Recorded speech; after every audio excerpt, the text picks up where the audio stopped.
வணக்கம் நண்பர்களே, welcome to my channel. கேட்பது வரமாக இருந்தாலும் கூட அதன் பின் விளைவுகளை பற்றி சிந்திக்கணும். அப்படி சிந்திக்காம கேட்ட ஒரு வரத்தினால பாதிக்கப்பட்ட ஒரு தம்பியை பற்றிய பதிவு தான் இது. ஒரு கிராமத்தில் ஒருத்தன் காட்டில் இருந்து ஒரு மானை பிடிச்சிட்டு வந்தான்.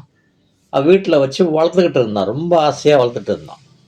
அந்த மான் திடீர்னு ஒரு நாள் காணாமல் போயிடுது. அதனால் ரொம்ப வருத்தம் ஆயிடுச்சு அவனுக்கு. எங்கெங்கேயோ தேடி பார்த்தா கிடைக்கல. வெறுத்து போய் ஒரு கட்டத்தில், கடவுளே கடவுளே என் மானை காணோம், அதை யார் கொண்டு போனாங்கன்னு எனக்கு தெரிஞ்சாகணும் அப்படின்னு சத்தமாக ஒருத்தர் நின்று கத்திக்கிட்டு இருந்தான். அந்த நேரத்தில், என்னை ஏன் அழைச்ச, உனக்கு என்ன வேணும்னு கடவுள் நேரில் தரிசனமாக ஆகிறார். கடவுளே, நான் பாசத்தோடு வளர்த்த என் மானை யாரோ திருடிட்டு போய்விட்டாங்க. அவங்க யாருன்னு எனக்கு தெரிஞ்சாகணும். அப்படி தெரிஞ்சதுன்னா அவங்கள நான் சும்மா விடக்கூடாது என்று கோபமும் வருத்தமும் கலந்த குரலில் முறையிட்டு கடவுள்கிட்ட வேண்டிக்கிட்டான். சொல்லுங்க, என்னுடைய மான் காணாமல் போனதுக்கு யார் காரணம்? அவன் இப்போ என் முன்னால் நிற்கணும். அவனுக்கு என் கையால் நான் தண்டனை கொடுக்கணும். இப்படி கோபத்தோட நரநரவென்று பற்களை கடித்தான். கடவுள் சொன்னார், பா, கொஞ்சம் பொறுமையாக இருப்பா, கொஞ்சம் பொறுமையாக இரு பக்தா, வேண்டாம் விட்டுடு அப்படின்னு சொன்னார். அவன் கடவுள் வார்த்தை கேட்க அவனுக்கு விருப்பம் இல்லை. இன்னும் கோபம் அதிகமாச்சு.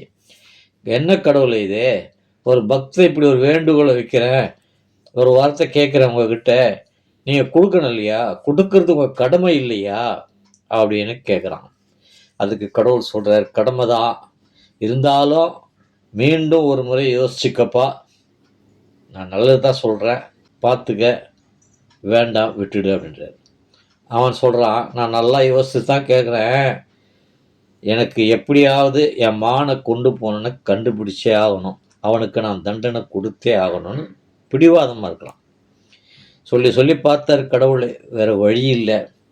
சரி, நீ கேட்குற வரத்தை கொடுக்குறேன், அப்புறம் என்ன நீ குறை சொல்லக்கூடாது அப்படின்னு சொல்கிறான். பரவாயில்ல கடவுளே, அது யாராக இருந்தாலும் என்ன பின்விளைவு வந்தாலும் நான் சந்திச்சுக்கிறேன். ஆனால் என் மான் காணாமல் போன மானை எப்படியும் கண்டுபிடிச்சாகணும், அது கொண்டு போகணும், அது தண்டனை கொடுத்தே ஆகணும். உன் மான் காணாமல் போகிறதுக்கு காரணம் யாரோ அதை பார், உன் எதிரில் நிற்கிறாரு சொல்லி விஷமத்தனமான புன்னகையோடு சிரிச்சுட்டு அவர் கடவுள் போயிடுறார். அங்கே தம்பி நின்று பார்க்குறான். ஒரு சிங்கம் கர்ஜிக்கிட்டு நிற்குது. கர்ஜனையோடு இவனை பார்த்துட்டு நிற்குது. இதுதான் எந்த ஒரு வேண்டுதலாக இருந்தாலும், எந்த ஒரு ஆணையாக இருந்தாலும், இந்த 2 நாளாக இந்த தமிழகத்தை பரபரப்புக்குள்ளாக்கிக்கிட்டுற ஒரு விஷயத்தை இப்படி தான் பார்க்கணும்னு என் பார்வையில் பட்டது.